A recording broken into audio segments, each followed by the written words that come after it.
इस वक्त हम लोग मौजूद हैं रांची के प्रेस क्लब में और हमारे साथ आरक्षण को लेकर के एक बड़ा आंदोलन करने की तैयारी कर रहे हैं। आपको ज्ञात होगा कि 27% आरक्षण झारखंड में ओबीसी को मिलता है, लेकिन इस वक्त झारखंड में घटा करके 14% आरक्षण कर दिया गया है। इसी बीच में हमारे साथ में खूंटी जिला के लोग हैं, सिमडेगा जिला के लोग हैं, अन्य जिला के लोग हैं, जिनका मुख्य रूप से ये कहना है कि ओबीसी का जो आरक्षण डिसाइड किया गया है वो उनको मिलना चाहिए, क्योंकि इनका आरक्षण जो है, इनकी जनसंख्या जो है 50% से ज्यादा है। उस अनुसार से इसको आरक्षण 27% से प्लस मिलना चाहिए। फिलहाल ये लोग आंदोलन को कैसे तेज करेंगे, क्या रूपरेखा है, इनसे जुड़ते हुए बात करते हैं। आप खूंटी विधानसभा जैसे क्षेत्र से आते हैं, खूंटी लोकसभा जैसे क्षेत्र से आते हैं, जहाँ के रिजर्वेशन क्षेत्र आता है, ओबीसी आरक्षण क्यों जरूरी है? अनिल जी, सबसे पहले आपको बहुत बहुत धन्यवाद। मैं एक ऐसे क्षेत्र से आता हूं जिसमें झारखंड जब से बना है तब से खूंटी जिला को हमेशा छलने का ही काम किया गया है। क्योंकि खूंटी एक ऐसा जिला है जहां पे ओबीसी 24% है, लेकिन आज तक ओबीसी आरक्षण को लेकर के, ओबीसी हक और अधिकार को लेकर के कभी किसी भी नेता ने या फिर किसी भी मंत्री ने या तत्कालीन पूर्ववर्ती की सरकार, वर्तमान सरकार, किसी ने भी संज्ञान नहीं लिया। क्योंकि मैं कहना चाहूंगा कि झारखंड बने आज 25 साल हो गए। 2002 ईस्वी में बाबूलाल मरांडी की सरकार ने सबसे पहले तो 5 जिला को शून्य किया, ओबीसी आरक्षण पूरी तरह से शून्य कर दिया। कि यूं कहा जाए कि ओबीसी समुदाय से आने वाले प्रत्येक व्यक्ति वहां मर चुके हैं, शून्य है, जिनको किसी भी अधिकार का कोई हक नहीं है, ये कह करके शून्य कर दिया गया। तो क्या हुआ, वहाँ के आदमी लोग विस्थापित हो गए, कहीं चले गए, भूकंप आ गया, प्रलय आ गया, क्या हो गया जो जीरो हो गया? कहते हैं ना, भीख मांग के जी रहे हैं लोग, भीख मांग के जी रहे हैं लोग। रीजन यही है, सबसे पहले तो उनको धर्म में उलझा दिया गया कि भाई तुम हिंदुत्व की लड़ाई लड़ो, तुम मुस्लिम से लड़ो, या फिर मुसलमान भी ओबीसी में आते हैं, मुसलमानों को ये बोल दिया गया कि भैया तुम हिंदुत्व के अगेंस्ट चले जाओ, और हिंदुओं को बोल दिया मुसलमान के अगेंस्ट चले जाओ। लेकिन कभी सरकार, किसी भी सरकार ने ये नहीं कहा कि अपने आरक्षण के लिए, अपने ओबीसी आरक्षण के लिए लड़ाई के लिए, अपने अधिकार के लिए सामने आओ। सिर्फ ओबीसी से वोट बैंक की राजनीति किया गया, ओबीसी वर्गों से सिर्फ और सिर्फ वोट लिया गया और बंधुआ मजदूर बना के छोड़ दिया गया। चलिए उसके आगे चलते हैं हम लोग थोड़ा सा आगे। 2023 में तत्कालीन सरकार जेएमएम की थी, हेमंत सोरेन की सरकार थी। उन्होंने ये 5 जिला को देखते हुए उसे भी पेट नहीं भरा तो 7 जिला में शून्य कर दिया, 7 जिला में शून्य कर दिया। पहले तो 5 जिला के ओबीसी मर गए थे, अब 7 जिला के ओबीसी अब नहीं रहे। हाँ, लेकिन जब वोट की बात अगर होगी तो ओबीसी सबसे पहले फ्रंट लाइन में खड़े रहेंगे, लेकिन जब अधिकार की बात होगी तो ओबीसी शून्य है। तो ये दोहरी नीति, ये सिर्फ और सिर्फ सरकार के द्वारा, चाहे कोई भी सरकार हो, बीजेपी हो, जेएमएम हो, कांग्रेस, ये सिर्फ और सिर्फ ओबीसी को छलने का काम किया है। कैसे इसको सुधार किया जाएगा? लंबे वर्षों से इसका जो है कि आंदोलन किया जा रहा है। कई बार आजसू पार्टी के द्वारा आंदोलन किया गया, कई बार कई प्रकार के बैनर बने, 165 जनजातियां हैं, जातियां हैं, कैसे इनको एकत्रित करेंगे और रोड पे उतरेंगे? आंसू की जहां तक बात हुई, ये गठबंधन की सरकार थी, शून्य आप ही करेंगे और आप ही कहेंगे कि मैं आपका लड़ाई लड़ रहा हूं। सुदेश महतो कार्यकाल में जीरो, सुदेश महतो 2002 में हुई है, उस समय भी बीजेपी और आंसू की गठबंधन की सरकार थी। आप हमें छलने का काम करेंगे, दूसरे तरफ ये बोलते हैं मैं आपका अधिकार का लड़ाई लड़ रहा हूं। ये कैसी नीति है भाई? तो मैं कहूंगा एक चीज कि भाई अब भी समय है, ओबीसी वर्ग के लोगों से कहूंगा कि अभी तक की जितनी सरकार है उनके मनसा को समझ ले कि इन्होंने सिर्फ छलने का काम किया और आगे ठगेंगे ये लोग, तो ऐसे लोग से बच के रहें। हमारे साथ में एक और है, ओबीसी को लेकर के ये आंदोलन को तेज करने के लिए एक प्रोग्राम बना रहे हैं। कहाँ से आए, अपना परिचय बता दीजिए। मैं विष्णु साहू, एक समाज सेवी, सिमडेगा जिला से। आप लोग ओबीसी आरक्षण का जो मांग है 14%, सॉरी 27 से घटा करके 14 कर दिया गया, उसको आप लोग पुनः बढ़ाने की बात कर रहे हैं। किस प्रकार से आप लोग की रूपरेखा है, कैसे बढ़ेगा, क्योंकि एक लंबे समय से आंदोलन चल रहा है। मीडिया बंधु, मैं आपका सम्मान करते हुए आपके माध्यम से सरकार को और जनता से ये बात बताना चाहता हूं कि झारखंड में 27 से 14% आरक्षण ओबीसी के लिए किया गया, यहीं तक बात नहीं है। झारखंड के 7 जिला में तो 14 ही नहीं, बिल्कुल शून्य कर दिया गया है, जबकि वहां पर लोगों की बहुत तादाद में जनसंख्या है और सरकार उनको जाति प्रमाण पत्र इशू कर भी रही है। और एक तरफ जाति प्रमाण पत्र इशू कर रही है और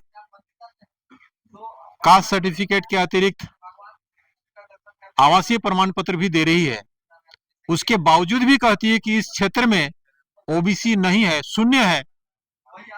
तो ये सरकार की मंशा समझ में आती है कि ओबीसी के साथ कितनी भेदभाव कर रही है। दूसरी ओर संविधान में हम सभी लोग जान रहे हैं, जितने भारतवासी लोग हैं, जितने लोग भारत में रहते हैं, सबके साथ समानता के साथ व्यवहार किया जाएगा। तो यहाँ पर जनसंख्या के अनुसार एसटी 7.5% थी 1931 की जनसंख्या के अनुसार, तो उसको 7.5% आरक्षण मिल गया। एससी की जनसंख्या 15% थी, तो उनको 15 का 15% पूरा का पूरा मिल गया। आपकी जनसंख्या कितनी है? उस समय के अनुसार अगर देखी जाए तो ओबीसी की जनसंख्या 52% थी। कैसे आप ये कहते हैं, क्योंकि 1900 रिपोर्ट नहीं है, सरकार कोई जनगणना नहीं कराया है। जी 1931 की बात मैं कर रहा हूँ, तब तो जनगणना हुई थी, उसके बाद बीच में नहीं हुई है। 1931 में ओबीसी की जनगणना तो नहीं हुई थी क्या? उसी के अनुसार मान करके मंडल कमीशन बना था और मंडल कमीशन में भी ये बात रखी गई कि 52% जनसंख्या है, लेकिन 50% सीमा से ज्यादा आरक्षण नहीं दी जा सकती है, इसलिए 50% से नीचे ही लाया जाए। तो एसटी को 7.5% दिया गया, एससी को 15% दिया गया और बाकी बचा ये 22.5% हो गया। तो 50 में कितना बचा?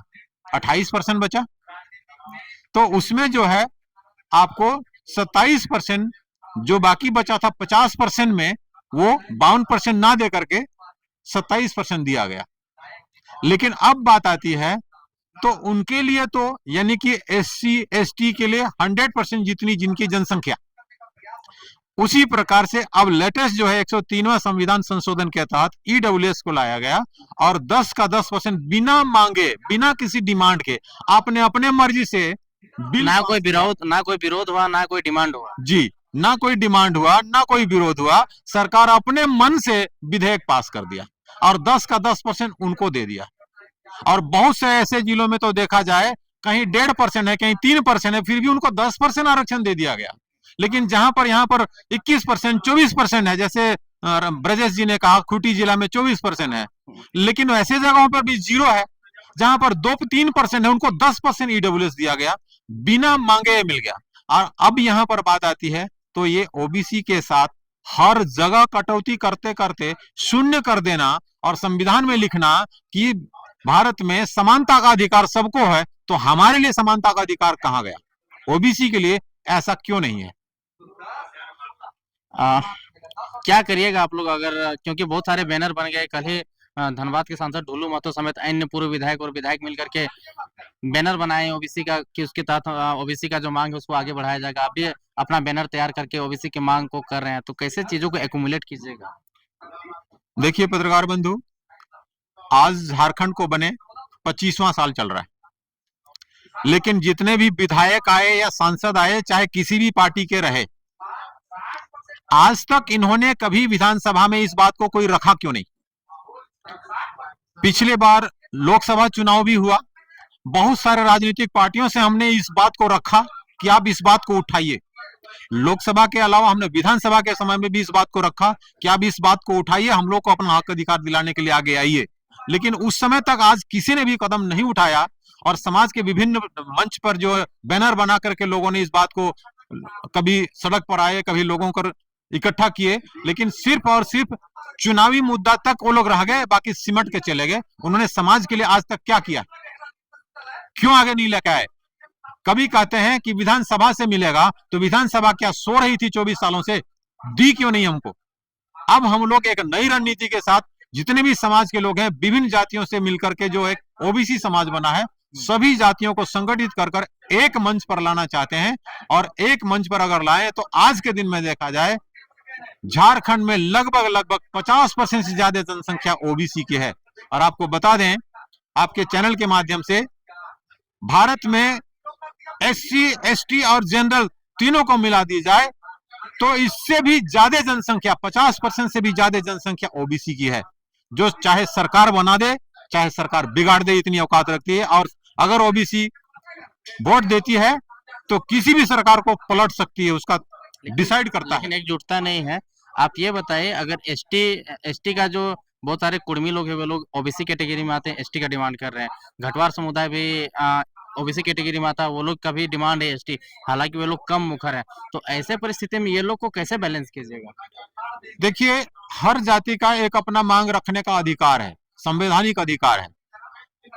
हम में से भी कुछ जातियां हैं एसटी समाज में जाना चाहते हैं, जैसे तेली समाज भी बीच में बहुत बार इस बात को रखा है, इसके लिए धरना प्रदर्शन और मानव श्रृंखला बनाया है।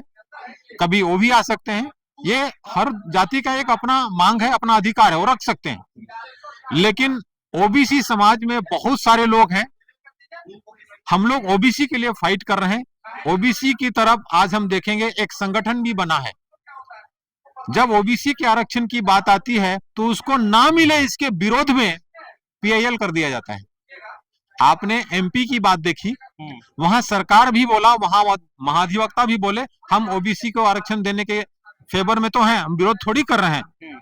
जब वहां से बात समझ में आया कि ओबीसी 27% आरक्षण मिलेगा, तो वही एक समुदाय है जो एनजीओ के रूप में बना चुका है और एक राजनीतिक पार्टी से भी बिलोंग करते हैं, और वो सरकारी नौकरी में भी हैं कुछ लोग, उस संगठन के लोग।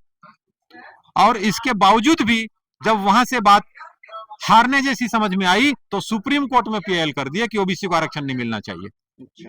तो ये सिर्फ और सिर्फ ओबीसी के लिए ही ऐसा विरोध क्यों? ओबीसी ने तो किसी का विरोध नहीं किया, ना एसटी के लिए विरोध किया, ना एससी के लिए विरोध किया, ना 10% ईडब्ल्यूएस के मिला तो भी उसका विरोध नहीं किया। तो सारे लोग ये क्यों सिर्फ और सिर्फ ओबीसी का विरोध करते हैं?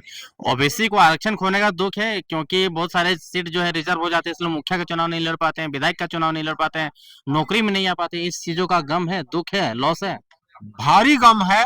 और इसीलिए आज ये आक्रोश आप ओबीसी समाज में हम सारे लोगों को आप देख रहे हैं, जितने भी चेहरे आपके बीच आए हैं, ये यही वजह है कि ना तो आज हम लोग मुखिया बन पा रहे हैं, हमारे ओबीसी समाज से लोग, ना विधायक बन पा रहे हैं, ना विधान मंडल में, ना विधानसभा में, ना लोकसभा में, हमारे सचिवालय में किसी भी प्रकार के कोई वहां पर प्रतिनिधि हमारा है, ना कोई सरकारी दफ्तर में हमारा उच्च अधिकारी है, ना वार्ड मेंबर है। आज के दिन में 3rd और 4th ग्रेड की नौकरी के लिए भी आरक्षण शून्य कर दिया गया।